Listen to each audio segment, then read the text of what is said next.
அன்பர்களே, நண்பர்களே, உங்கள் பாலுவின் இனிய காலை வணக்கம். இன்று அதாவது மார்ச் மாதம் 22ஆம் தேதி, தமிழுக்கு பங்குனி மாதம் 8ஆம் தேதி சனிக்கிழமை, அஷ்டமி திதி, மூல நட்சத்திரம். அப்போது சந்திராஷ்டமம் ரிஷபராசிக்காரர்களுக்குரியது. இன்றைக்கி ராகுகாலம் காலை 9லிருந்து 10:30 வரை, யமகண்டம் மத்தியானம் 1லிருந்து 3 வரை, நல்ல நேரம் 10 to 11:30, 1:30 to 2:30, சாயங்காலம் 4:30 to 5:30. நீங்கள் அணிய வேண்டிய உடை நிறம் ப்ளூ அல்லது பிளாக் கலர், தவிர்க்க வேண்டியது ஒயிட் கலர், சாப்பிடக்கூடியது பைனாப்பிள் அல்லது சுகர் கேன் ஜூஸ். இப்போது நம்ம ஜோதிட பாட நிகழ்ச்சியில் மக நட்சத்திரத்தில் பிறந்தவங்களை பற்றி பார்த்து கொண்டு வருகிறோம் அல்லவா? இன்றைக்கி கூட அதே தொடர்போம். மக நட்சத்திரம் 2ஆம் பாதத்தில் பிறந்தவர்கள் எதிரிகளை எளிதில் வெல்லக்கூடியவர்கள், ரொம்ப பராக்கிரமம் உடையவர்களாக இருப்பார்கள். அழகும் ஆடம்பரமும் உடையவர். இவருக்கு வாழ்க்கை துணையாக வரவர் நல்ல பர்சனாலிட்டி உடையவர், வாழ்க்கை துணையாக வாய்ப்பார். நண்பர்களால் நலம் பெறுவார், நல்ல நண்பர்கள் கிடைப்பார்கள். கூட்டு வணிகத்தால் சிறைப்படுவார். அதாவது பார்ட்னர்ஷிப்பில் பிஸ்னஸ் பண்ணால் நல்ல லாபம் வருகிறது. பூர்வீகத்தாலும் தந்தையாலும் ஆதரவு பெறும் இவர்கள் பூர்வீக தொழிலில் சிறைப்படைவார். பூர்வீகமாக பரம்பரையாக தொழில் பண்ணுறாங்க இல்லையா? சிலர் பரம்பரையாக பேக்கரி வச்சுருப்பாங்க, சிலர் பரம்பரையாக ஏதாவது கோல்டு பிஸ்னஸ் பண்ணுவாங்க, சிலர் வட்டி கொடுப்பாங்க, சிலர் பரம்பரையான தொழில் மூலம் சிறப்படைபவராக இருப்பார். பொதுவாக இவர்கள் அதாவது தூது சொல்கிறது மீடியேட்டர், செய்தித்துறை, பத்திரிகை துறை, அதே மாதிரி கைவினைப் பொருட்கள், நுட்பமான பொருட்கள், காதி கிராஃப்ட் மாதிரி கைவினைப் பொருட்கள் சம்பந்தப்பட்ட தொழில் உற்பத்தி, தொலைக்காட்சி, இந்த டிவி சம்பந்தப்பட்டது, அஸ்ட்ராலஜி போன்றவற்றின் மூலம் மிகப்பெரிய புகழை பெறுவார். இப்போது நம்ம ராசிபலன் நிகழ்ச்சிக்குள் செல்வோம். மேசராசிக்காரர்களுக்கு இன்று பணத்தட்டுப்பாடு கொஞ்சம் அதிகமாக இருக்கிறது. மக்களை பற்றிய கவலை மனதில் உறுத்தி கொண்டே இருக்கிறது. குடும்பத்தில் ஒரு சிலர் நோய்வாய்ப்படவும் வாய்ப்புள்ளது. மனைவி மக்கள் அதாவது அவங்க அவங்களோட உறவு ரிலேஷன்ஷிப் அவ்வளவு சிறப்பாக கூறுவதற்கு இல்லை. அதே சமயத்தில் வெளியூர் பிரயாணத்தின் மூலம் மன அமைதி கிடைக்கிறது. அடுத்து ரிஷபராசி. பொருள் வரவு ஓரளவு பரவாயில்லை, நன்றாக இருக்கிறது. செலவுகள் அதான் கொஞ்சம் கட்டுக்கு அடங்கி இருப்பதுடன் மனமீதியும் உண்டாகிறது. அப்போ இதுவரைக்கு எப்போவுமே செலவுகள் ஜாஸ்தியாக இருக்கும். இன்றைக்கி செலவுகள் கட்டுக்கடிப்படுது அடங்கி இருப்பதுடன் மனமீதியும் உண்டாகிறது. ஸ்பெக்குலேஷன், ட்ரேடிங் ஆகியவற்றின் மூலம் லாபமே உண்டாகிறது. தெய்வ பக்தி அதிகரிக்கிறது. இன்றைய நாள் இனிய நாளாகும். அடைபட்டு கிடந்த அதாவது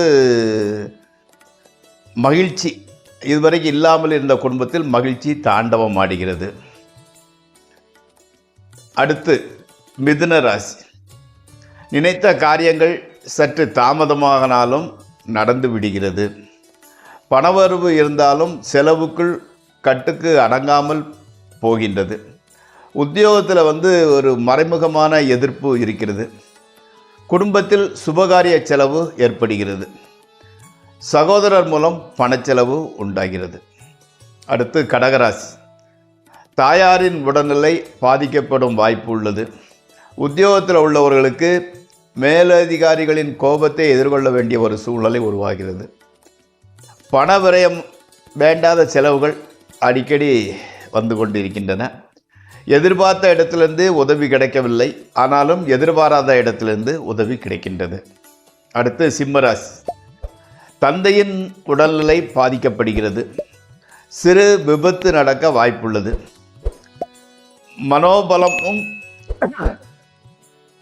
மனோபயம் மனோபயமும் பணத்தட்டுப்பாடும் இருந்து வருகிறது. எதற்கும் எச்சரிக்கையாக நடந்து கொள்ளுங்கள், இல்லது இந்த பிரச்சனைகளிலிருந்து தப்பித்து கொள்ளலாம். குளிர்ச்சியான உணவுப் பொருட்கள், அதாவது மோர், இளநீர் போன்றவற்றை அதிகம் உணவில் சேர்த்து கொள்ளுங்கள். இல்லாவிட்டால் உடலில் உஷ்ண சம்பந்தப்பட்ட பிரச்சனை ஏற்படக்கூடும். அடுத்து கன்னிராசி. மனைவி, சகோதரி, தாயார் ஆகியோரின் மூலம் பண விரயம் உண்டாகின்றது. அதாவது பெண்கள்னால விரயம். தொழில் நல்லபடியாக நடந்தாலும் லாபம் சரிவர வரவில்லை. அதுதான் உங்களுக்கு பெரிய புதிராக இருக்கிறது. ஆக ஓகன்னு ஓடுறது, லாபம் கிடைக்க மாட்டேங்குது. வெளியூர் பிரயாணங்களை விலக்கி வைப்பதே புத்திசாலித்தனம். மனைவியிடம் கூட காரணமில்லாத மனத்தாங்கல் உண்டாகிறது. அடுத்து துளாராசி. நண்பர்கள், விரோதிகள் இரு சாராராலுமே உங்களுக்கு நன்மையும் உதவியும் கிடைக்கின்றது. விரோதிகளும் நண்பர்களாகி விடுகின்றார்கள்.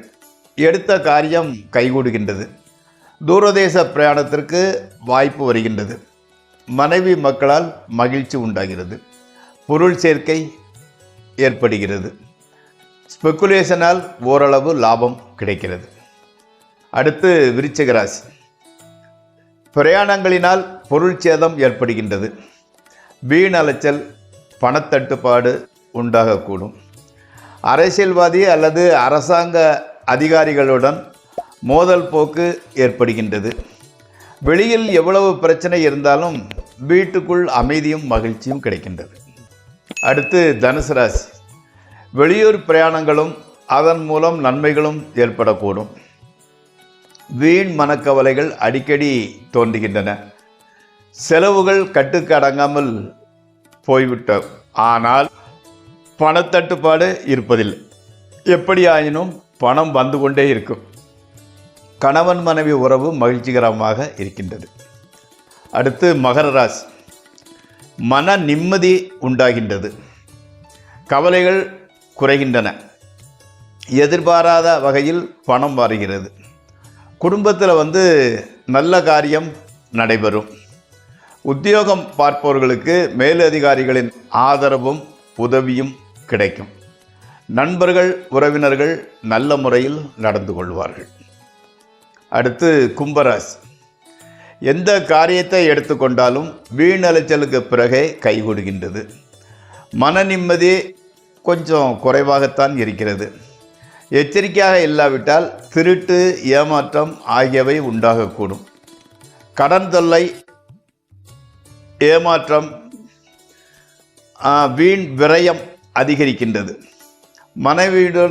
மனைவியுடன் வீண் மனத்தாங்கல் உண்டாகும். அடுத்து மீனராசி. அனாவசியமாக கோபம் உண்டாகி அதன் மூலம் நல்ல மனிதர்களின் விரோதம் ஏற்படுகின்றது. குடும்பத்தில் ஒருத்தருக்கு நோய் தொல்லை உண்டாகிறது. வாக்குறுதி கொடுத்து சொன்ன சொல்லை காப்பாற்ற முடியாமல் போய்விடுகிறது. பொருள் சேதம் உண்டாகிறது. உடம்பில் அதிக உஷ்ணம், ரொம்ப ஹீட் ஆகிறது. இளநீர், மோர் போன்றவற்றை அதிகம் எடுத்துக்கொள்ளுங்கள். இன்றைய பொழுது நிதானமாக நடந்து கொண்டால் பெரிய பாதிப்பில்லாமல் இனிமையாகவே கழியும். மனைவி அதற்கு சப்போர்ட்டிவாக இருப்பார்கள். நன்றி. மீண்டும் சந்திப்போம். உங்கள் பால்.